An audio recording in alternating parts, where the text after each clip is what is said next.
Nosotros de lo primero que vamos a hablar es sobre el sistema inmune de las plantas a diferencia del sistema inmune humano. Cuando digamos nosotros tenemos una herida, pues podemos sangrar, se infecta, produce edema, ocasiona hematomas, pica, duele, etc.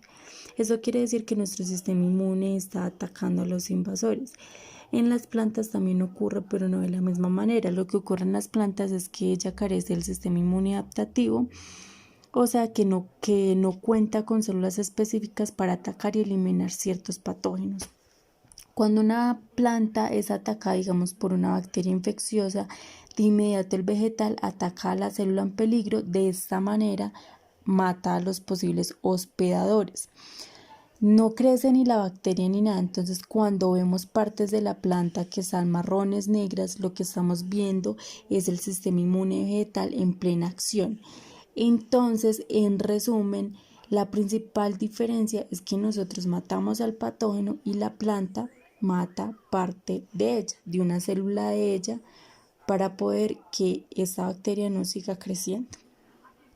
Bueno, ¿cómo saber si la planta está siendo atacada? Entonces, hay una primera línea de defensa vegetal que se basa en reconocer moléculas que describimos como altamente conservadas. Ella reconoce moléculas que no se encuentran en la propia planta por medio de unas proteínas de reconocimiento y se encuentran en las células plasmáticas de la célula vegetal.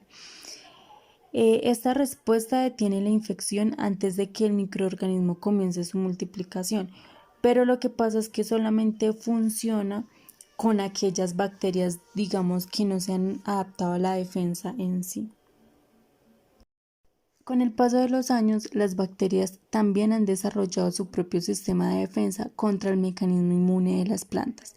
Entonces, algunas son capaces de inyectar proteínas en la célula que están infectando para esconder unas moléculas inmunes, colocando como una especie de cola de acetilo que las vuelve irreconocibles por la planta. Pero resulta que el reino vegetal no solo cuenta con el sistema de suicidio vegetal como medio de defensa contra un ataque, sino que también estas plantas pueden presentar sustancias químicas especiales preparadas contra los organismos patógenos. Entonces, un ejemplo de ello son las fitoalexinas. Las fitoalexinas son como unos compuestos antimicrobianos que se acumulan en algunas plantas en altas concentraciones después de infecciones bacterianas, pues ayudan a limitar la dispersión del patógeno. Pero estas plantas poseen como otra medida de defensa más. Esta actúa como una barrera básica, ¿cierto? Y está constituida por unos metabolitos secundarios que son de naturaleza aún más diversa que las fitoalexinas. Entonces, los metabolitos secundarios son unos compuestos químicos y no solo afectan las bacterias, sino que pueden servir como para impedir que germinen esporas peligrosas, envenenar a un posible depredador o atacar parásitos varios. Con estas tres líneas de defensa y su combinación son la manera que tienen las plantas para poderse defender. Nosotros vamos a hablar sobre el seminario. Este es como sobre el cáncer de seno, ya que pues se basa en buscar un tratamiento. Entonces, algunas mujeres tienen tumores del seno en niveles más altos de una proteína conocida como HER2. Esto también nos puede determinar si el cáncer ya hace metástasis en los ganglios linfáticos. En el anticuerpo hay una zona de cadenas pesadas que se encuentra el VHH. Este se denomina anticuerpo de dominio único de camelio anti-HER2 y se encuentra en las plantas de tabaco. El anti-HER2 de planta lo comparamos con las actividades anticancerígenas in vitro con el anticuerpo anti-HER2 de tamaño completo. Ya mirando la expresión genética, este anticuerpo contiene un dominio único de camelio anti-HER2 VHH fusionado a la región Fc de inmunoglobulina G humana con el retículo endoplasmático Kedel. Esta es una secuencia llamada péptido señal. Es como una cadena que tiene entre 5 y 30 aminoácidos colocados en un orden particular y son los primeros que aparecen cuando se está sintetizando la cadena polipeptídica y esta decide sobre el destino, o sea, como la ruta de transporte y la eficacia de secreción de una proteína. Entonces, el VHH-FSK se transfirió a la planta de tabaco mediante la transformación mediada por Agrobacterium. La Agrobacterium es un género de bacterias gram negativas que causan los tumores en las plantas, y estas transformaciones se seleccionaron con análisis de reacción en cadena de polimerasa, o sea, el PCR y el Western blot. El ensayo de inmunoabsorción ligado a la enzima con una lisa confirmó la unión del VHH-FSK anti-HER2 purificado a la línea celular de cáncer de mama HER2 positiva. El CKBR3 tiene como una actividad anticancerígena. Sabiendo todo esto, pudieron confirmar la posibilidad de usar el anti-HER2 VHH-FSK como un agente terapéutico contra el cáncer y un sistema de expresión vegetal alternativo de producción de anticuerpos. Se ha desarrollado como varios métodos terapéuticos para bloquear la actividad de HER2, suprimiendo el crecimiento tumoral, incluido el uso de MAPS, que son como los anticuerpos monoclonales como el trastuzumab. De los anticuerpos camélidos son dos cadenas pesadas idénticas, o sea, el VHH. Son totalmente capaces de unirse a antígenos en ausencia de cadenas ligeras. Los VHH tienen características únicas como tamaño, estabilidad intrínseca, facilidad de producción y potencial de terapia y diagnóstico. Por lo tanto, en este estudio actual, el anticuerpo HER2 VHH-FC de llama puede expresarse en plantas con sus actividades anticancerígenas que funcionan similar a los anticuerpos monoclonales comerciales de tamaño completo. Pues en este presente estudio, para comprobar esta hipótesis, un anticuerpo anti-HER2 VHH fue fusionado al fragmento FC y se expresó en plantas. La actividad anticancerosa se comparó con el MAP anti-HER2 de tamaño completo parental. La fusión de la parte de ADN que decodifica el fragmento VHH combinado con la región FC se clonó en el vector PBHA para insertarlo en células competentes y aislarlo. El vector de expresión recombinante de la planta se transfirió a una cepa de Agrobacterium tumefaciens por electroporación. De esta manera las plantas de tabaco se transgenizaron. Luego de cultivar las hojas se explantaron y trataron para poder colocarlas en un invernadero y obtener plantas completas. Después de aislar el ADN genómico de las plantas de tabaco, se realizó una prueba PCR que verificó la inserción de los genes VHH-FSK. Posteriormente se realizó un análisis de Western blot para purificar el anticuerpo de interés producido en la planta. Se mezclaron 200 gramos de hojas con un tampón de extracción. Se centrifugó y filtró. Enseguida se empleó cromatografía por afinidad para purificar. Se realizó una lisa para confirmar la actividad de unión del anticuerpo a células cancerosas. También se ejecutó un ensayo de migración de células cancerosas con ayuda de un soporte permeable con poros de 3 micrómetros de tamaño, donde se alojaron las células en una cámara superior y se contaron el número de células que pasaron a la cámara inferior tiñéndolas con cristal violeta. La inmunoglobulina purificada fue incubada con 2 microlitros de pepsina para su obtención en glicopéptidos, para liberar los N-glicanos y detectarlos por medio de cromatografía líquida. Los anticuerpos expresados en las plantas y el Epsertin fueron comparados mediante el uso de prueba T para datos no apareados. Bueno, ahora con respecto a los métodos y materiales, los resultados que se obtuvieron fueron los siguientes. Se realizó la PCR, que confirmó la expresión del transgen que codifica para el anticuerpo en cuestión. En las plantas de tabacos generadas in vitro, con cebadores específicos, el tamaño de banda esperada fue de 1176 pares de bases para el gen que produce el anticuerpo. Es importante resaltar que no se identificó la producción de este ADN codificante en plantas no transgénicas.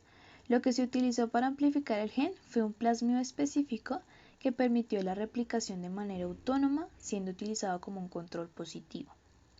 En el análisis de inmunotransferencia, con el anticuerpo antifragmento cristalizable humano, que estaba conjugado con rábano picante, se rectificó la presencia del anticuerpo en los extractos de las hojas.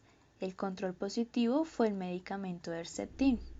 Entonces decimos que en la gráfica A observamos la construcción del anticuerpo de la fusión del fragmento cristalizable humano junto con el vector de camélido BWH. y la imagen de la planta de tabaco transgénica. En la gráfica B encontramos el análisis PCR que confirma la presencia del gen que codifica para el anticuerpo en cuestión. Y por último, en la gráfica C, el resultado del Western blot para confirmar la expresión del anticuerpo. Para probar la actividad de unión del anticuerpo derivado de las plantas a células de cáncer de mama humano, se purificó la proteína recombinante a partir de la biomasa de las hojas. Los resultados de la electroforesis en gel de poliacrilamida de 2-desilsulfato de sodio confirmaron la purificación exitosa del anticuerpo producido. En esta gráfica se realizó una comparación entre la actividad de unión del Herceptin y el anticuerpo producido a células de cáncer humano. Decimos que el Herceptin es un anticuerpo monoclonal utilizado para tratar el cáncer de mama metastásico y es efectivo para controlar los tumores con sobreexpresión de la proteína HER2. Se aplicaron el anticuerpo obtenido y el Herceptin diluidos en serie de 2 a 0,15 microgramos sobre microlitros en placas de lisa con las células cancerígenas. La absorbancia se midió con una longitud de onda de 450 nanómetros. Se obtuvo como resultado que cuando el factor de dilución fue de 2 o 1, no se observó ninguna diferencia significativa en la actividad de unión entre los dos anticuerpos.